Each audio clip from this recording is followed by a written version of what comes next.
The invitation came through my phone like a casual afterthought. Summer pool party at the beach house. Saturday, 2 p.m. Lay's eyes lit up instantly. 8 years old and already living for sun-soaked adventures. Owen, just 6, was more practical. Will there be diving boards? Saturday arrived blistering and bright. We drove the 40 minutes to the coast, the kids chattering about cousins, splashing in pools, sandcastles, and ice cream. I hadn't set foot in that beach house for months. Pulling up, I froze, the driveway packed with cars, laughter spilling over the gate. At least 50 people circled the pool, extended family, mom's friends from who knows where. The kids bolted ahead, towels trailing like banners behind them. I followed with our beach bag, sunscreen, and a fruit salad I had carefully prepared. Mom stood near the pool in a designer cover-up, commanding attention with her book club friends. Her gaze landed on me and froze. Suddenly, her warm smile turned sharp. "What are you doing here?" Her voice cut across the laughter, halting conversations mid-sentence. "You texted me about the party," I said, confusion prickling my skin. "Saturday, 2 p.m.? That was for your sister," she snapped. Lay and Owen stopped mid-run, confusion written across their faces. They were already in their swimsuits, ready to dive into the water. "Well, we're here now," I said, keeping my tone light, desperate to smooth the edges. "The kids are excited to swim." "Get out of the pool," she shouted suddenly. My stomach dropped. Lay had already clambered into the shallow end. "This party is for respectable family only," Mom continued, venom thick in her words, "not divorced failures." Every single head around the pool turned. 50 people stared as Lay froze, her tiny frame trembling in the water. Owen pressed against my leg, seeking protection. "Mom," I whispered. "They're children. They just want to swim. They can swim at public pools with other children from broken homes," she retorted, eyes fixed on Lay. "This is a private gathering for those who've made good choices." I said nothing for a heartbeat, then softly, "Get out." Lay climbed out, drenched and shivering, tears trailing down her cheeks. I wrapped her in a towel, pulling Owen close. "Let's go, kids," I murmured. "But we just got here," Owen whispered, the disappointment heavy in his voice. "I know, baby. We'll find a different beach." I gathered our things under the weight of 50 silent eyes. My sister fiddled with the barbecue, my brother glued to his phone. Not a single person spoke. Mom followed us to the gate. "And don't come back," she spat. "I'm tired of pretending your life choices haven't embarrassed this family. A failed marriage, a mediocre job, raising kids alone. You're an example of what not to become." I loaded my crying children into the car and drove away, the summer sun scorching, my heart tighter than the steering wheel in my hands. "Why does Grandma hate us?" Lay asked from the back seat. "She doesn't hate you, sweetheart. She said we're from a broken home," she said, voice small. That I had no answer. We ended up at a public beach, the ocean wide and forgiving. The kids splashed and screamed with joy. But I sat on the sand, staring into the waves, my mind replaying every humiliating word. By evening, sunburned and exhausted, they slept in the car ride home.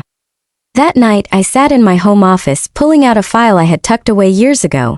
Property deeds, rental agreements, investment papers. The beach house Mom loved. The one she rented for 3 years at below market rates? It was mine.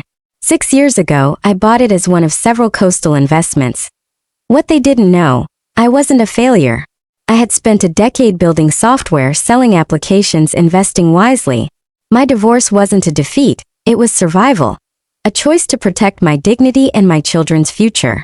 My modest house, practical car, simple wardrobe, they were all calculated, not accidental. I had even given Mom a special rental rate, $1,200 a month for a property worth $4,000 in the summer. Listening to Lay cry herself to sleep, I realized I was done justifying. Monday morning, I called my property management company. "Jennifer, it's Melissa. Send a lease termination notice to 847 Shore Drive. 60 days from today." Mom called within hours. Her voice sharp, outraged. "I got a notice, my lease isn't being renewed." "That's correct," I said calmly. "Why?" "I've been a perfect tenant. The owner has decided not to renew. That's all you need to know."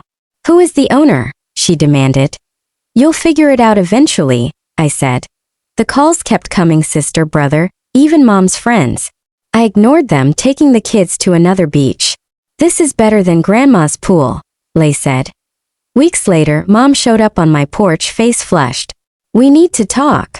I'm busy. 5 minutes. Against my instincts, I let her in. She pleaded. I need you to talk to my landlord. Explain it was a misunderstanding. I can't, I said. Can't or won't? Both. You kicked my children out of a pool party, she spat. You humiliated them. Yes, I said softly. I did. And I did it because cruelty has consequences. They come first. She stood, anger flashing. Fine. When I'm homeless this summer, you can live with that on your conscience. You won't be homeless. You have other options. 60 days passed. Mom's world shrank without the beach house as its centerpiece. I remembered Lay's face in that pool. The humiliation, the helplessness. I couldn't unsee it. Then came the formal complaint. Discrimination. She claimed retaliation. I showed up for the hearing and there I was, the property owner, sitting across from her. Shock froze her in place. Yes, I said when she whispered. All this time it's been mine. The hearing officer read my evidence. Photos, messages, timestamps, eyewitness accounts.